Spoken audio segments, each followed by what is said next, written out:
Hi everyone, welcome back to the channel. In this video, we're going to be looking at an outing my friend Dakota and I took to Central Florida, starting in Tampa and then heading up the S-Line in the evening. We had quite the chase in the afternoon, lots of pacing footage in this one, and we even got to see a heritage unit I haven't seen in a few months. But other than that, that's pretty much it, so enjoy the video. As stated in previous videos, CSX has been wrapping up their maintenance season with the coming of much warmer weather down here, like the 88-degree air we'd find ourselves in as we set up at the Tampa Bypass Canal along the A-line just east of Tampa. Maintenance on this portion of the line includes some new ballasting around the bridge, weed cutting and spraying, but most notably new rail.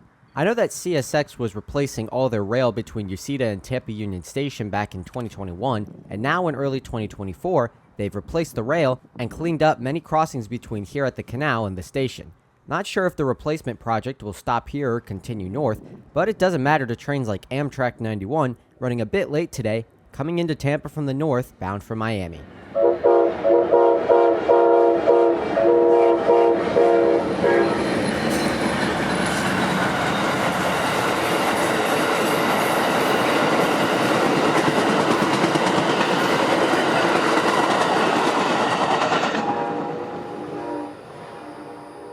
One of those crossings CSX has redone is here at Orient Road, where the Ucita yard lead once crossed, but has now, obviously, been torn up for a couple years now. It's funny to me how new rails were installed here on the main, obligating CSX to repave the crossing after cutting through asphalt to lay the rail, yet 10 feet to the right of it, they've still just left the old rail of the yard lead in the old pavement. I guess when you're a $68 billion railroad, there's more pressing matters to take care of first. 30 minutes in Tampa and 91's back on the run, now heading south for its final leg of the journey to Miami.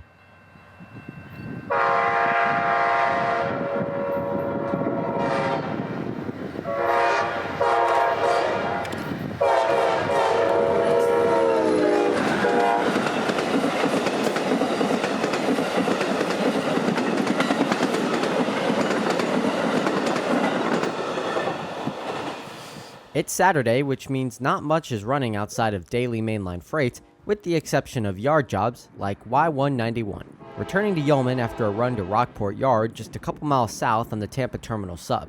We're at TS Crossing, a familiar spot for many around here, as 191 returns and enters Yeoman.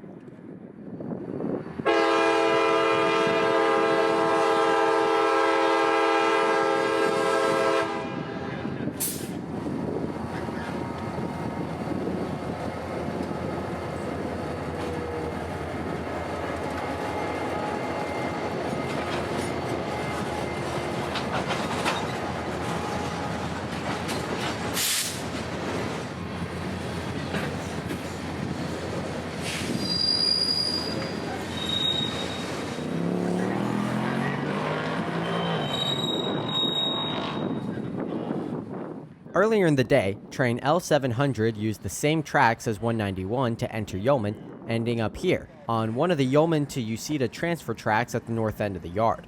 The power of that train will lead tonight's IO44 north from Tampa, which is what we're looking at right now. Not much juice to be hauled tonight, with only 5 reefers on the intermodal, and another 18 or so on M442 to Waycross. The practice of taking some juice north on IO44 has been in operation for over 2 years now, yet it's something I thoroughly enjoy seeing. These reefers, along with much of 44's intermodal, will end up on train IO32 out of Jacksonville bound for New Jersey, which is why down here, these reefers are called jerseys by crews and yardmasters alike. The rest of the reefers, bound for Cincinnati, take M442 north to Waycross and then M542 north from there. Our power tonight is made up of 2 6-axle GE wide cabs, the leader 5366 and ES40 DC with CM44 rebuild 7036 trailing second. These Tampa intermodals have been running with only one locomotive about half the time now, which to me just doesn't look right. But it's to save on fuel and engine costs. Since these trains are rarely big enough to even warrant the need for 2 6-axles, they leave Jacksonville with 1 engine and return back north with only 1. Tonight, we'd get lucky, with 2 up front on the northbound and 2 up front its southbound counterpart later in the night.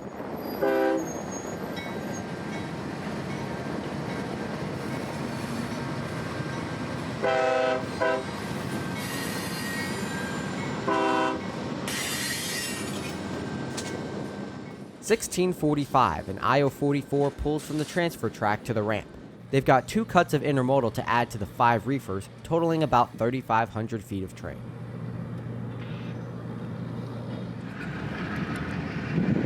Starting on track 2 of the ramp, the crew would pull out a long cut of intermodal, past the signal here at AY, and onto the main line.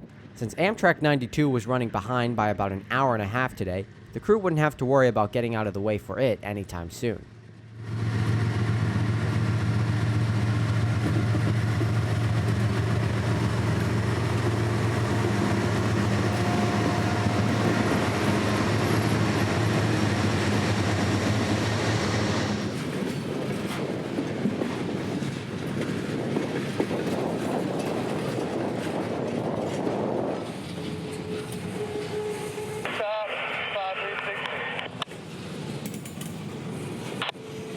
Once the entire cut of containers and trailers is clear of the track 1 switch, the conductor throws the switch, opens the angle cock, and climbs on for the reverse move. Steve, whenever you're ready, all lined up, cause these tracks clear, up right on point, back, 10 to the stop.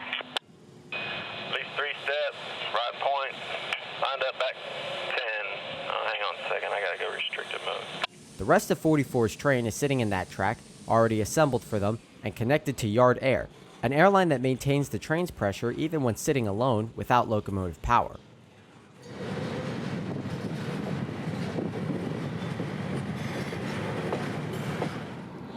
Here's something on today's power. Got a CM44 trailing second, but in the lead position is a DC Gevo, but one of the doors is from a YN3B paint scheme.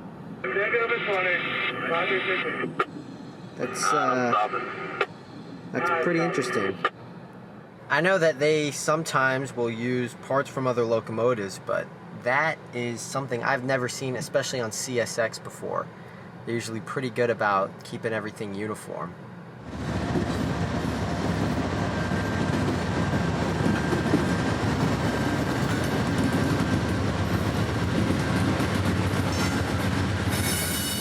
About 25 minutes switching and IO44 is ready to go, around 17:30. He'd depart AY upon signal indication from the JF dispatcher, set to meet the inbound 92 at Cherry.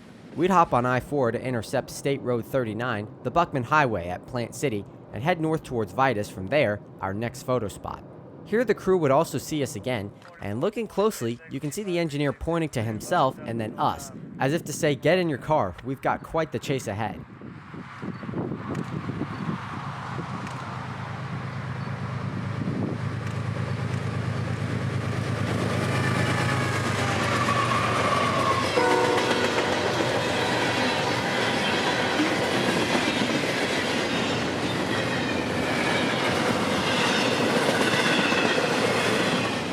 We'd film the entirety of 44's 3,500 feet train here and hop back on the Lakeland Highway to start catching up. Which would be easier than we thought. It's here at Richland where we'd notice the crew slowing down significantly for us to catch them. For reference, they usually go around 50 miles an hour here. Tonight they'd be doing a solid 30 until they saw us paralleling them at Ellerslie. They'd do this another 3 times during our chase.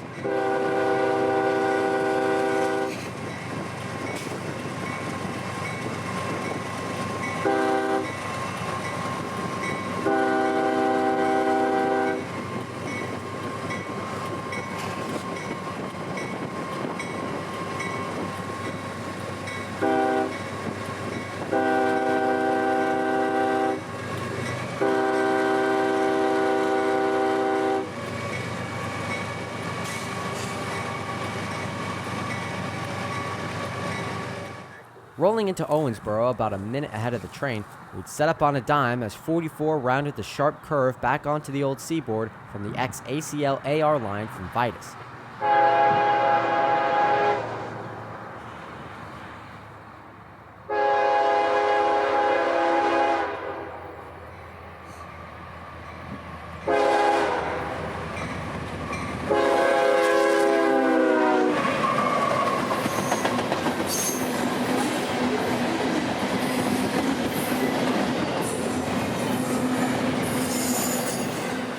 Setting up next to Blackfoot Creek here in Ridge Manor, we'd catch the train rounding the curve from Rodell, now approaching St. Catherine, where we'd get some of the greatest pacing action I've ever documented.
That just might never happen again. Pacing to Bushnell is one thing, but pacing through Bushnell and its 3 traffic lights is another task. We'd luck out again with some well-timed greens and push north for one last shot at Lake Panisofsky, where 44 would be highballing now.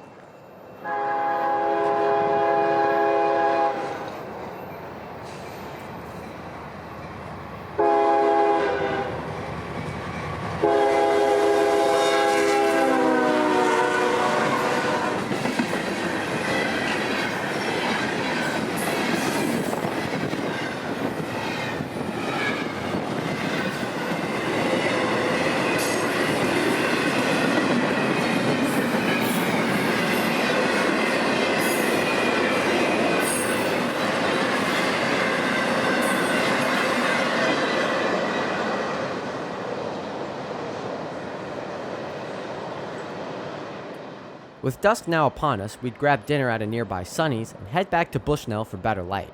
Meeting 44 at Ocala would be its southbound counterpart, I-145, the Saturday symbol for I-045, notable for its lack of UPS traffic.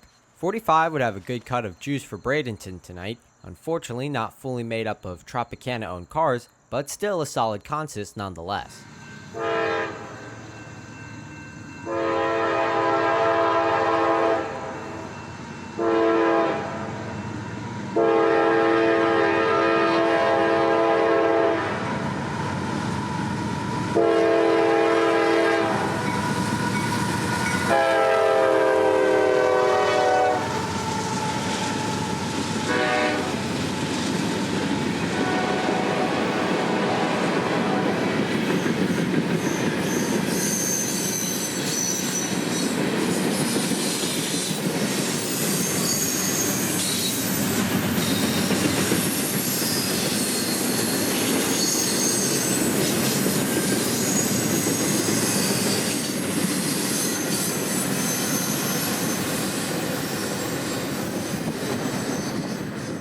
We wouldn't chase 45 south, but we would follow him to Dade City, as we knew of 2 northbounds that he'd be meeting at Lakeland. Construction on the Dade City depot has closed the interior till summertime, but one can still park and watch the trains pass from the depot's porch, just 40 feet from the tracks. As far as I know, the depot's inside is being renovated, along with rebuilding the ramps and stairs to and from the front and back entrances. Rounding the curve from Ellerslie would be M604, freight out of Winston for Waycross, tonight with a nice leader, CSX's Conrail Heritage Unit, numbered 1976. I've seen this locomotive before, back in August of last year, but it's nice to see it again. I think of all the Heritage units so far, that Conrail blue goes really nice with the CSX lettering, even with the CSX painted nose.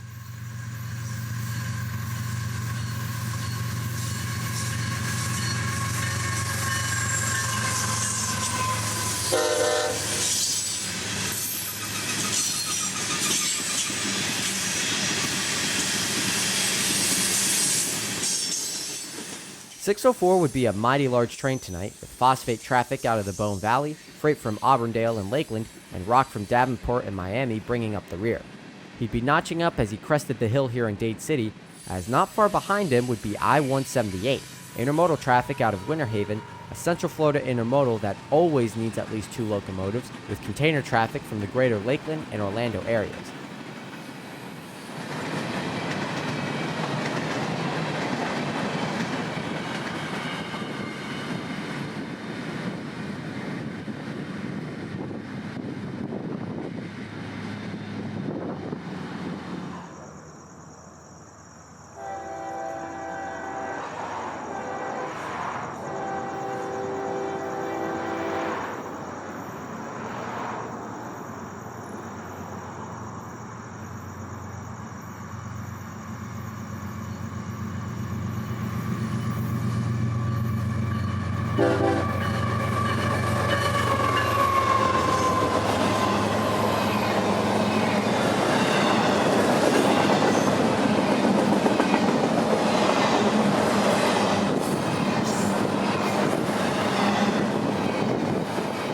.178 would end quite the successful day out here around 11 p.m., which was our cue to start heading home. I thank all of you for watching, and hope that you gained something from this, whether that's entertainment or intel. Please leave a like or comment, and make sure you subscribe for more content like this. But until we meet again trackside, this is Christian from Multicolor Films. End of transmission.